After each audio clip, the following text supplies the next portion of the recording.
за репликата. Најпрво да се разбереме за што зборуваме. Се трошат народни пари. Според Државен завод за ревизија, секој македонец е задолжен за 1600 евра. На крајот на 2017, тоа не сум го јас измислил, тоа се податоци Државен завод за ревизија. Имаме јавен долг од 3,9 милиарди. На крај на 2021, последен квартал, 7,1 милиарда. Еве за ова станува збор. Се трошат народните пари. А вие кога зборувате за криминал, дека имало криминал, дека треба да се расчисти криминал, го пријавивте некаде? Не ми кажувате на мене.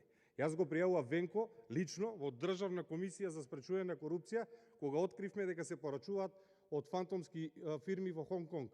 Јас лично отидов во јавното обвинителство да ги однесам документите во кои што се гледа дека Вице Заев го има во полициските извештаи, а го нема во истрагата. Затоа не ми кажувате, покажете вие со пример, со дело, со тоа што ќе барате одговорност од вашите функционери за несовесно работење во служба, затоа што по дефиниција ова е несовесно работење во служба.